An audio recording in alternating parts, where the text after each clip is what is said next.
Hello and welcome to another topic analysis.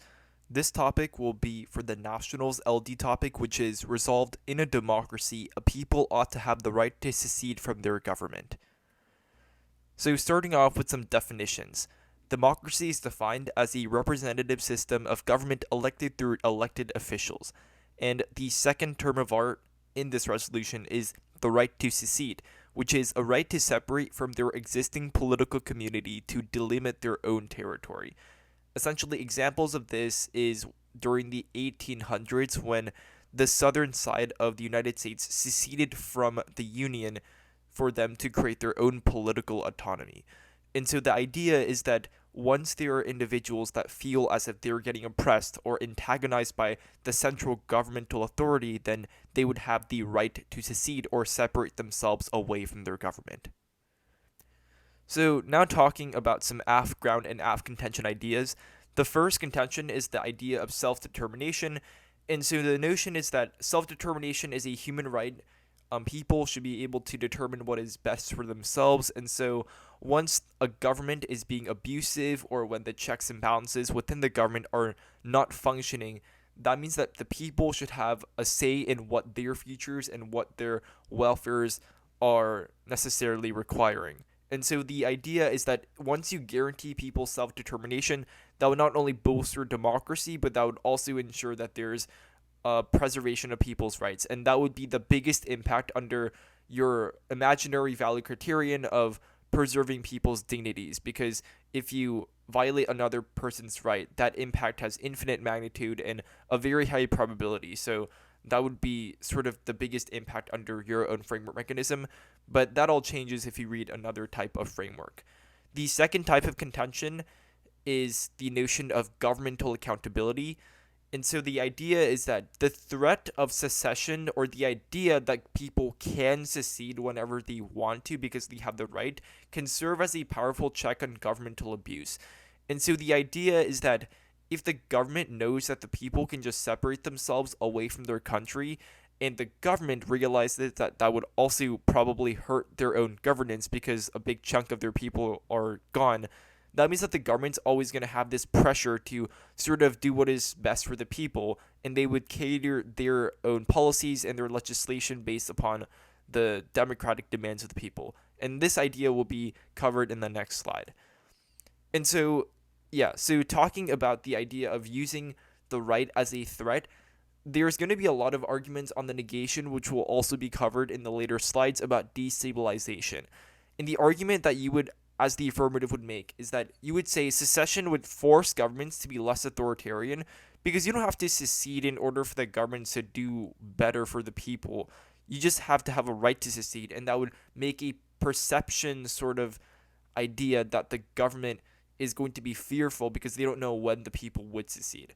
And if you pair that with an argument saying that the harms of a secession aren't as severe, now you have a really strong case for why the notion of democratic ideals are going to be magnified in the world of the affirmative. And if you're also winning that the harms of secession aren't going to be as severe, then now you're just winning why secession is good on both worlds. It forces the government to be less authoritarian, and also you have access to more impacts because you don't actually have to secede in order for you to get your benefits. You just need to have the right, which would incentivize and motivate the government to act in better, more humane ways. So now let's talk about some negative contention ideas. The first is destabilization. You would argue that granting the right to secede could lead to widespread instability and ethnic divisions. And so we kind of saw how bad secessions could be in the United States in the 1800s. After the South seceded, we saw how there was a bloody civil war. And although things did sort of resolve itself through wars and different types of war forums and movements and sort of meetings, we still saw the destabilization of the United States as a whole. And so if you can contextualize that to how if there are secessions in the future, that would lead to proxy wars or different countries that would also involve themselves into another war in another country, which is exactly what we've seen in sort of the Cold War era in which countries were divided. And so the idea is that if there indeed is secession, especially in countries that have a lot of democratic/authoritarian tension, then that could lead to possible wars, that could possibly lead to drawing that would kill a lot of people. The second negative contention idea is global stability and security. And so the idea is that broadly, the loss of control over strategic resources or territory could weaken states' ability to address transnational threats. And so the idea is that in order for countries to fight against climate change, for example, which is a pretty big humanitarian issue, they need access to their own natural resources. But let's say that Texas, for example, has a very big supply of lithium minerals. But then, if Texas secedes, then the United States can no longer use said lithium minerals to make electric vehicles that would help the environment, per se. And so the idea is that if everyone is allowed to secede from the government, that would lead to highly fragmented territories that would sort of deplete countries of natural resources that would have and gain them access to important sustainable technologies to fight against climate change. And so that is one concern. The other concern is that if there is an infinite amount of people that secede from the government, that would lead to multiple different divided states. And so it becomes increasingly difficult to manage cooperation in terms of multilateralism across many different countries, because now in the United Nations there are 5 permanent members.